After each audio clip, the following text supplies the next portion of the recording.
Do your mornings feel rushed or downright chaotic? Imagine starting each day feeling energized and ready to take on the world. This year, I transformed my own morning ritual into something that I truly love, and I want to share that with you in this episode. My morning ritual now helps me start the day in a way that's relaxed and ready to take on the world. It helps me keep my stress down and keep my productivity high. In this episode, I'll teach you how to create your own morning ritual that you love with tips to set the tone for a joyful and productive day. If you're ready to reclaim your mornings, then this episode is for you. Hello and welcome. Danette here. Thank you for joining me on the Shine First Today podcast, where we share tools, strategies, and mindsets to help you reduce stress, boost productivity, and create a life of joy and purpose. Let's dive in.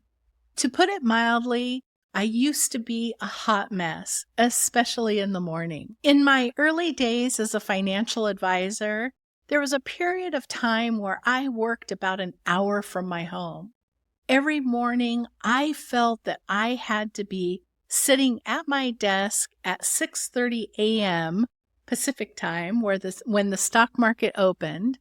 Since my office was about an hour from my home, it used to mean waking up at about 4:30 in the morning so that I could have enough time to shower, get dressed, and get myself on the road and be in my office at 6:30 a.m. One morning, I showed up at the office and realized I had forgot to bring shoes. I typically wore high heels in those days and didn't drive with them on. It wasn't like I could just drive back home and grab a pair because that would have taken 2 hours.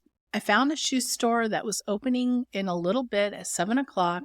I went over, waited in the parking lot. I got out of the car and I was walking into the store barefoot. Across the parking lot from me was a homeless woman with a shopping cart. In that moment, honestly, I looked at her and I thought, she has her life more together than I do. It was one of those moments that I will never forget. How could I get to the office and not have something as important as wearing shoes? How I felt in that moment was just a sign of how crazy every single morning was. I was exhausted. My two sons were very young at that point. I typically never went to bed before 11. Usually that was the first quiet moment of the day for me. It was very hard for me to fall asleep at night. I went into the store, found a pair of shoes. I was so embarrassed. I had to admit to the cashier, I had to say, I forgot shoes today. And she was the sweetest thing. She's like, "Oh, honey, don't worry about that. It happens all the time. You are not the only one that has come in here because they've gotten to work without shoes." I said, "Are you kidding me?" And she says, "No, there's one woman that comes in every couple of months because she's constantly forgetting her shoes." And I just thought that was such a statement about how crazy our mornings can be. From that moment on, I realized that things had to change. So that's what this episode's going to be about, is how do we create a morning routine that we love? One of the issues with that morning routine that I had in the past when I was younger was that I had a lot of things that I believed were true that weren't true. One of the things that I believed at the time was that I had to be sitting in my desk at 6:30 a.m. because I was a financial advisor and that's just what we did. And it wasn't true. Were there a couple of clients who called first thing in the morning? Yes, but that was just because they wanted to socialize. It wasn't out of need or necessity. And I finally realized that if you're investing and you're in it for the long term, it doesn't matter what's happening on a day-to-day basis. It certainly doesn't matter what's happening at 6:30 in the morning. So what we believe is true often impacts us. we get into the habit of having mornings like we wake up and the first thing that we think of in the morning is the stresses from the day before. Sometimes I'll wake up in the morning and I'll be thinking about a problem that's happening at work. And that's terrible. That's not a great way to start the day. And one of my favorite actors, Mark Wahlberg, you might have heard of this before. He has a really epic morning routine. He gets up very early, something like 4 a.m. He works out. He has an hour dedicated to prayer. And he said, this is non-negotiable for me. I need to spend that time connecting and spending that 1 hour of prayer time. And he does it every single morning. Look at his life. He's doing pretty good. To accommodate that schedule, he is in bed by 7 o'clock or 7:30, very early. When we're in the stressed out lifestyle, sometimes it's really hard to fall asleep at night. So we did a mini class called Fall Asleep Fast. We're getting ready to launch a paid version with more material and videos. But right now you can sign up for the free version of Fall Asleep Fast, and that will help you get ready to create a morning routine that you love. So let's talk about what can we do in the morning. The first thing I want to talk about is when we wake up, I want us to start thinking about what are the thoughts we're thinking when we first wake up. Because we have this little bit of time where we have forgotten the stresses of the past day. We have a reset in the morning. Joe Dispenza or Esther Hicks, all of these great speakers have talked about this. We have a tendency to remind ourselves of the problems of the day before first thing when we wake up. So that is one of the things I did this year, is consciously, like, when I wake up, I am not allowed to think about work, to think about any problems that are going on in my life, or to think about anything stressful. If I cannot, I want to try to think about having positive thoughts. I want to try to think about, this is kind of embarrassing to say, but loving myself. I want to think about, I love myself. I'm proud of myself. I'm happy with myself. I'm grateful to myself. So I want to start that very first when my eyes are opening. If something starts, some stressor starts seeping into my thoughts very early on, then I at least try to get neutral. Like, I try to say, oh, this bed is very comfortable. I'm very grateful for this bed that I'm laying. And I try to let go and say, if it's a work thought that comes into my mind, I say, okay, I will deal with you later when I go to work. Right now I'm in bed, so you're not welcome here. And this is something that takes practice. It's not really easy to do because the tendency is you kind of wake up and you're kind of fresh. It sometimes feels like a good time to think about a problem, but I don't want you to do that. I want you to focus on just giving yourself self-love and self-praise first thing in the morning. And focus on your breath and just focus on being present. Focus on being where you are. If a troubling thought comes in, just say, yes, I will think about you later. The next thing I want you to do is when you're in that early morning space and you are starting to think about what is coming up for the day ahead, I want you to set a really easy goal. Out of all the things that you have going on that day, what is one thing that you can do this morning? When I got up, we are getting ready to travel tomorrow, so I have to pack today. I have to do some laundry. Today is Super Bowl Sunday, so I have some snacks I have to make later on. And I said when I got up this morning, I want to film at least one episode of the podcast. I got off track last year and wasn't doing it regularly. I'm wanting to get back on track. So I set a schedule. So I said this morning, I want to film one episode. And I'm here doing that. I will feel a real big sense of accomplishment because I only set for the day, one easy thing that I could accomplish. Number 3 is when you get up and you start moving around the house, I want you to do this exercise called Wake Up Your Space. I learned this one from my friend Dougal Fraser. He was talking about this routine that he does in the morning, and he goes around and turns on music and opens up the windows. I do something similar and I really embrace that. Saying good morning to my house, say good morning to my kitchen. I say good morning to my bathroom. I turn lights on. I walk around my house. I turn on my diffusers. I might light a candle, but I'm just spending a little bit of time in the morning.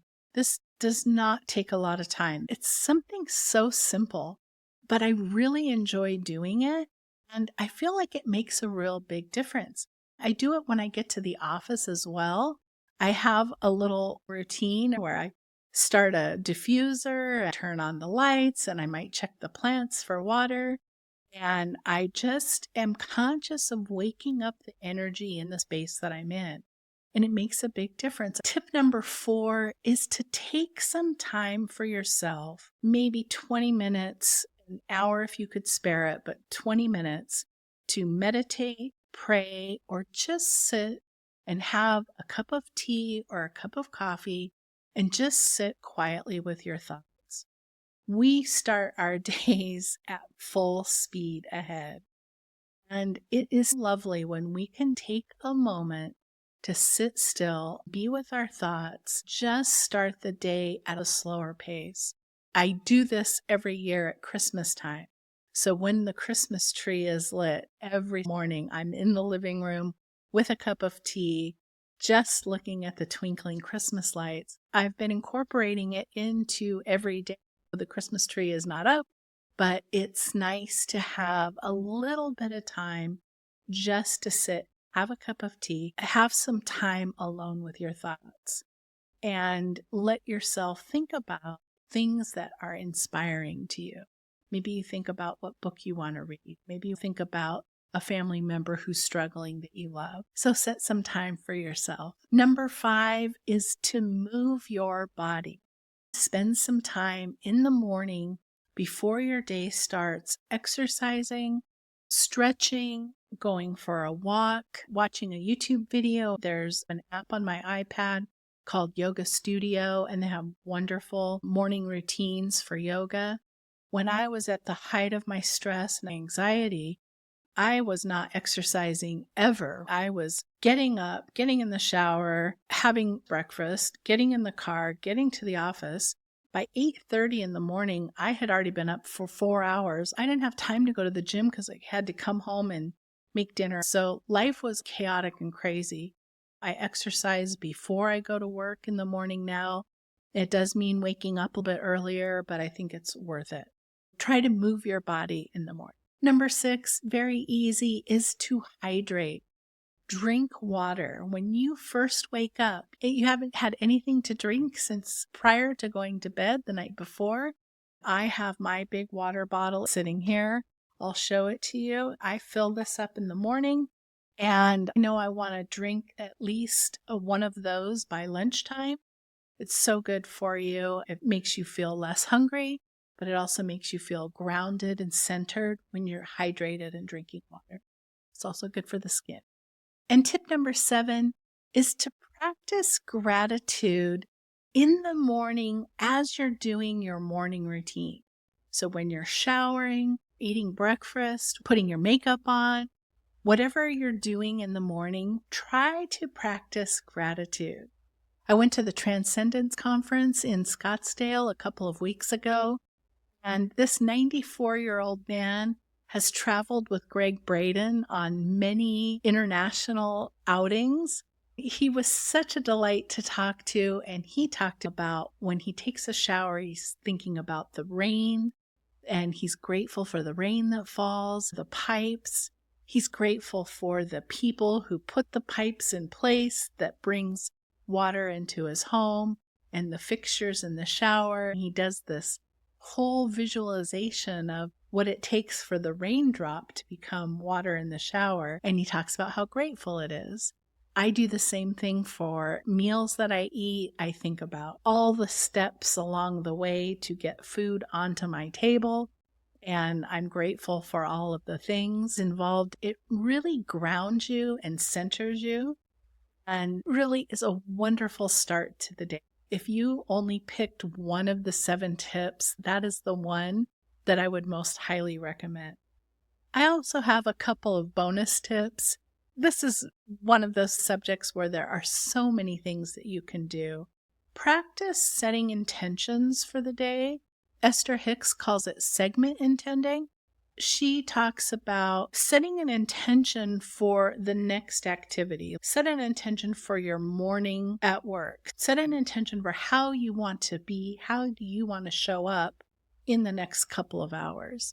Think about doing positive affirmations, saying positive things to yourself, about your home, about your friends, about your boss. Think positive thoughts.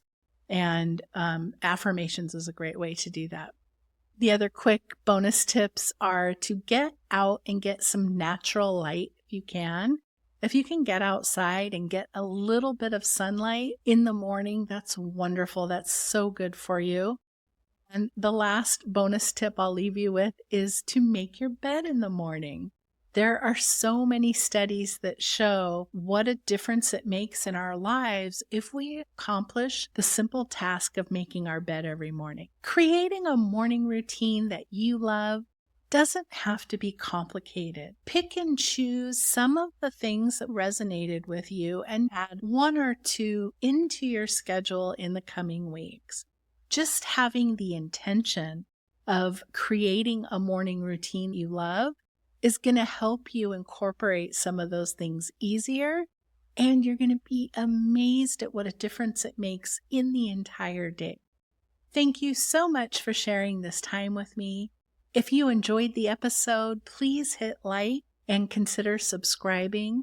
If you know someone who is dealing with stress and anxiety, please feel free to share these episodes with them.